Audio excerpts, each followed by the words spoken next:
Are you a chicken? I borrowed this story from one of my favorite books titled Orbiting the Giant Hairball by Gordon MacKenzie.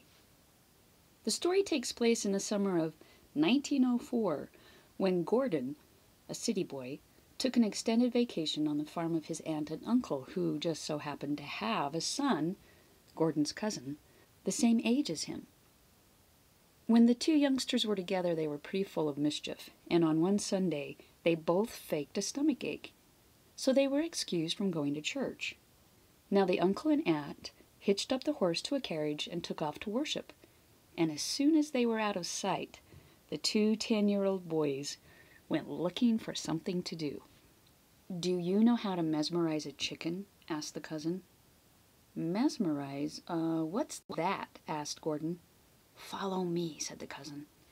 And he led the way to the chicken coop, selected a fine white hen, and produced a piece of chalk, which he quickly used to draw a short line on the big front porch of the house. He stood the hen directly over the chalk line.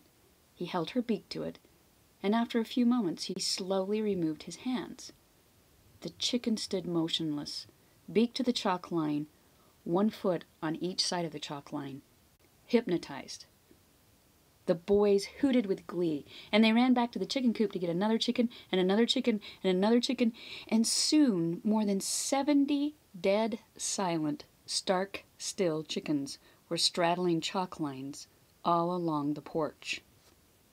About that time, the soft thud of a horse and carriage rippled across the breeze, and of course the aunt and uncle were returning from church. But upon seeing this foul foolery, the uncle flew into a rage. He jumped out of the carriage, he bounded onto the porch, and he place-kicked all of the chickens back to consciousness. Feathers and clucking filled the air, frightening every hen back to reality. The same thing that happened to the chickens in the story about Gordon MacKenzie can happen to people. It can happen to you, it can happen to me. We get hypnotized by other people, by organizations, by trains of thought and theory, by belief systems. And so that leaves us joining groups of other people to be mesmerized like chickens on a porch.